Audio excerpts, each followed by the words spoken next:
জুলাই গণ অভ্যুত্থানের সংঘটিত মানবতা বিরোধী অপরাধ মামলায় সাবেক প্রধানমন্ত্রী শেখ হাসিনা ফাঁসির আদেশ দিয়েছেন আন্তর্জাতিক অপরাধ ট্রাইব্যুনাল। দুপুরে বিচারপতি মোহাম্মদ গোলাম মর্তুজা মজুমদারের নেতৃত্বাধীন ৩ সদস্যের আন্তর্জাতিক অপরাধ ট্রাইব্যুনাল ১ এই আদেশ দেন। আগামী ১৭ নভেম্বর শেখ হাসিনার ফাঁসির আদেশ দিয়েছেন আদালত। এ বিষয়ে ট্রাইব্যুনালে ব্রিফ করছেন প্রসিকিউশন। সরাসরি যাচ্ছি সেখানে। সেই মামলাটি হচ্ছে শেখ হাসিনা বিরুদ্ধে। তাদের বিরুদ্ধে গত জুলাই এবং আগস্টে ২০২৪ সালে বাংলাদেশে সংগঠিত যে ম্যাসাকার এবং মানবতা বিরোধী অপরাধ, সেই অপরাধের দায়ে তাদের বিরুদ্ধে এই মামলাটি করা হয়েছিল। মাননীয় আদালত আগামী ১৭ই নভেম্বর সোমবার দিন নির্ধারিত করেছেন। বৈষম্য বিরোধী ছাত্র আন্দোলনের সময় বহু মানুষের প্রাণহানির ঘটনায় কার্যত দোষ স্বীকার করলেন বাংলাদেশের ক্ষমতাচ্যুত প্রধানমন্ত্রী তথা আওয়ামী লীগের সভানেত্রী শেখ হাসিনা। শেখ হাসিনা অভ্যুত্থানে প্রাণহানির ঘটনায় দোষ স্বীকার করেছেন। শুক্রবার রাজনৈতিক নেতৃত্ব দায়ী বাংলাদেশে ছাত্র আন্দোলন পর্বে হত্যাকাণ্ডের জন্য প্রথমবার দোষ স্বীকার করলেন। গণ অভ্যুত্থানে দমন পীড়নের নির্দেশ দেয়া সহ নানা অপরাধের দায়ে দেশের আন্তর্জাতিক অপরাধ ট্রাইব্যুনাল আইসিটি বিচারের মুখোমুখি হয়েছেন শেখ হাসিনা। জুলাই অভ্যুত্থানে শেখ হাসিনার নির্দেশেই নিরস্ত্র ছাত্র জনতার উপর প্রাণঘাতী অস্ত্র ব্যবহার করা হয়েছে বলে আদালতে প্রমাণ হাজির করা হয়েছে। শেখ হাসিনার শাসন আমলে সে যেই পরিমাণ খুন, গুম ও গণহত্যা করেছে, সেই থেকে তার নামে ৬০০তম মামলা হয়েছে। আর এর ভিতরে ৩০০তম মামলাই হয়েছে হত্যা মামলা, এবং প্রতিটা হত্যা মামলার শাস্তি হয়েছে ফাঁসি। আর যেই কারণে শেখ হাসিনা সে ইতিমধ্যেই এই হত্যার দায় স্বীকার করে চালচন্ন কিছু তথ্য দিয়েছে, এবং এই হাসিনার গণহত্যার কারণেই এদেশের সর্বস্তরের জনগণ শেখ হাসিনাকে জনসম্মুখে ফাঁসির দাবিতে রাজপথে ঝাঁপিয়ে পড়েছে, এবং এদেশের সর্বস্তরের জনগণের দাবিতেই আন্তর্জাতিক অপরাধ ট্রাইব্যুনাল শেখ হাসিনাকে গণহত্যার দায়ে ফাঁসির আদেশ দিয়েছে। আর যেই কারণেই ১৭ই নভেম্বর শেখ হাসিনার ফাঁসি হতে চলেছে। সে বিষয়ে দেখেছেন ভিডিও শুরুতে কিছু অংশ শিরোনাম, এবার দেখবেন সম্পূর্ণ ভিডিওর বিস্তারিত। প্রিয় দর্শক শ্রোতা, এই বিষয়টা দেখার পূর্বে আপনাদের কাছে একটা অনুরোধ করব, আমাদের চ্যানেলে যারা নতুন আসছেন সাবস্ক্রাইব করে পাশে থাকা বেল আইকনটি বাজিয়ে দিবেন।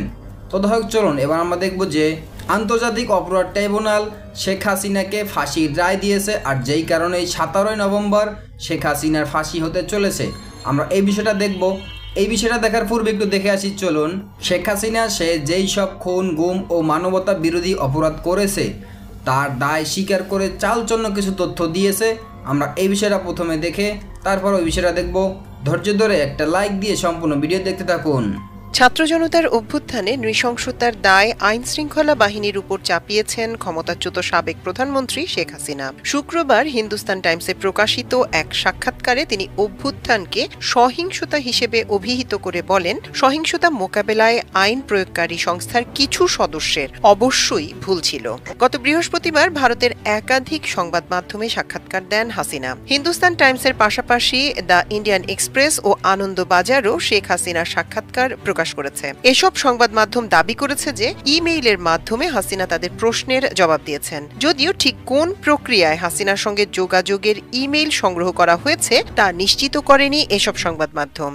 আনন্দবাজার দাবি করেছে শেখ হাসিনা অভ্যুত্থানে প্রাণহানির ঘটনায় দোষ স্বীকার করেছেন। শুক্রবার রাজনৈতিক নেতৃত্ব দায়ী বাংলাদেশে ছাত্র আন্দোলন পর্বে হত্যাকাণ্ডের জন্য প্রথমবার দোষ স্বীকার করলেন হাসিনা শিরোনামে খবর প্রকাশ করেছে সংবাদ মাধ্যমটি। সেখানে বলা হয়, গণবিক্ষোভের জেরে ক্ষমতা হারানোর ১৫ মাস পর প্রথমবার সংবাদ মাধ্যমের মুখোমুখি হয়ে দায় এড়িয়েছিলেন তিনি। কিন্তু এবার বৈষম্য বিরোধী ছাত্র আন্দোলনের সময় বহু মানুষের প্রাণহানির ঘটনায় দোষ স্বীকার করলেন বাংলাদেশের ক্ষমতাচ্যুত প্রধানমন্ত্রী তথা আওয়ামী লীগের সভানেত্রী শেখ হাসিনা।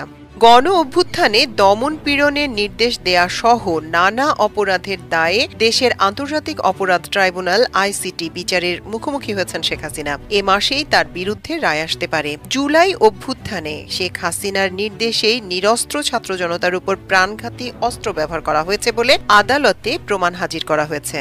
জাতিসংঘের তথ্য মতে ২০২৪ সালে ৩৬ দিনের আন্দোলনে অন্তত ১৪০০ মানুষ নিহত হয়েছেন। এ সংক্রান্ত এক প্রশ্নের জবাবে হাসিনা দাবি করেন, নিরাপত্তা বাহিনীর পদক্ষেপে যে মর্মান্তিক প্রাণহানি ঘটেছে তাতে আমি ব্যক্তিগতভাবে জড়িত ছিলাম এমন অভিযোগ সম্পূর্ণ ভিত্তিহীন। এই অভিযোগগুলো আনা হয়েছে একটি অনির্বাচিত সরকারের মাধ্যমে, যারা তাদের প্রধান রাজনৈতিক প্রতিপক্ষকে চুপ করিয়ে দিতে বদ্ধপরিকর। মাঠ পর্যায়ে নিরাপত্তা বাহিনীর কাজকে সরাসরি সরকারের নির্দেশ বলে ব্যাখ্যা করাটাও একটি গুরুতর ভুল ব্যাখ্যা।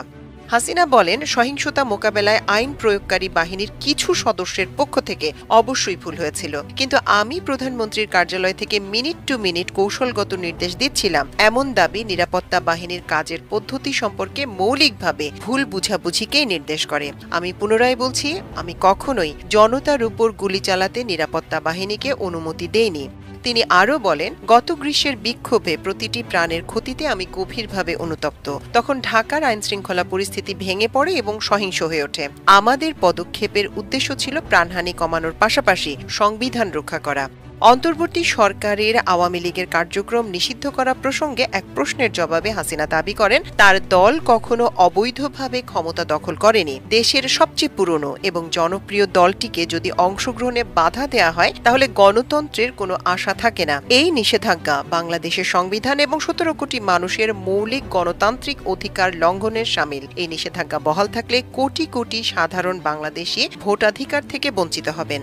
একই প্রসঙ্গে হাসিনা আরও বলেন, যদি জনগণ তাদের পছন্দের দলকে ভোট দিতে না পারেন তাহলে তারা কেউই ভোট দিতে যাবেন না। ফলে জনগণের প্রকৃত সম্মতির ভিত্তিতে সরকার গঠনের সুযোগ হারাবে বাংলাদেশ, যা হবে এক মর্মান্তিক ঘটনা। আওয়ামী লীগের নিষেধাজ্ঞার বিষয়টি আইনগত ও কূটনৈতিকভাবে মোকাবেলার কথা জানান শেখ হাসিনা। আপনারা জানেন যে আজকে আইসিটিবিডি কেস নাম্বার 2/2024 সেই মামলাটির আজকে একটা নির্ধারিত তারিখ ছিল। সেই মামলাটি হচ্ছে শেখ হাসিনা, আসাদুজ্জামান খান কামাল এবং চৌধুরী আব্দুল আল মামুন, 3 জন আসামির বিরুদ্ধে। তাদের বিরুদ্ধে গত জুলাই এবং আগস্টে 2024 সালের বাংলাদেশের সংগঠিত যে ম্যাসাকার এবং মানবতা বিরোধী অপরাধ, সেই অপরাধের দায়ে তাদের বিরুদ্ধে এই মামলাটি করা হয়েছিল। দীর্ঘ পথ পরিক্রমা শেষে, সাক্ষ্য গ্রহণ শেষে, উভয় পক্ষের যুক্তিতর্ক শেষে সেই মামলাটি এখন রায়ের জন্য প্রস্তুত হয়েছে।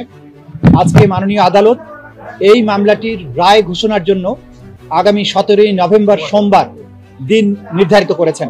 ইনশাল্লাহ আগামী 17 নভেম্বর সোমবার এই মামলাটির রায় ঘোষিত হবে। এই মামলাটি চূড়ান্ত পর্বে আসার পেছনে আমাদের প্রসিকিউশনের যে সমস্ত সদস্যবৃন্দ অক্লান্ত পরিশ্রম করেছেন, তাদের প্রতি আমাদের তদন্ত সংস্থার যে সমস্ত তদন্তকারী কর্মকর্তা বৃন্দ তারা অক্লান্ত পরিশ্রম করেছেন এটাকে একটা যথাযথ প্রক্রিয়ার মধ্যে নিয়ে আসার জন্য, তাদের প্রতি ভিকটিম পরিবার, সাক্ষী যারা দিয়েছেন, যারা নেপথ্যে কাজ করেছেন, সর্বোপরি বাংলাদেশের সাধারণ মানুষ যারা এই বিচার প্রক্রিয়ায় আমাদেরকে পেছনে থেকে সমর্থন করেছেন, সাহস জুগিয়েছেন, তথ্য দিয়েছেন এবং ধৈর্য ধরে আজকে এই মামলাটিকে রায়ের পর্যায় পর্যন্ত নিয়ে আসার ব্যাপারে ভূমিকা পালন করছেন, সেই গোটা জাতির প্রতি প্রসিকিউশনের পক্ষ থেকে আমাদের গভীর কৃতজ্ঞতা, শ্রদ্ধা এবং ভালোবাসা জানাচ্ছি। আমরা অঙ্গীকার করেছিলাম যে যারাই বাংলাদেশে যত শক্তিশালী হোক না কেন, যদি কেউ অপরাধ করে, মানবতা বিরোধী অপরাধ করে, তাদেরকে সঠিক পন্থায় বিচারের মুখোমুখি করা হবে এবং তাদের আইন অনুযায়ী যে প্রাপ্য সেটা তাদেরকে বুঝিয়ে দেওয়া হবে। সেই প্রক্রিয়ায় আমরা একটা দীর্ঘ যাত্রা শেষ করেছি। আমরা এখন চূড়ান্ত পর্বে উপনীত হয়েছি। আশা করছি ইনশাআল্লাহ 17 নভেম্বর আদালত তার সুবিবেচনা, তার প্রজ্ঞা প্রয়োগ করবেন এবং এই জাতির যে বিচারের জন্য আকাঙ্ক্ষা, যে তৃষ্ণা, সেটার প্রতি তারা সুবিচার করবেন এবং একটি সঠিক রায়ের মাধ্যমে বাংলাদেশে সংগঠিত মানবতা বিরোধী অপরাধের একটা ইতি ঘটাবেন এবং ভবিষ্যতের জন্য এই রায়টি ইনশাআল্লাহ দৃষ্টান্ত হয়ে থাকবে তেমন একটি রায় আমরা প্রত্যাশা করছি।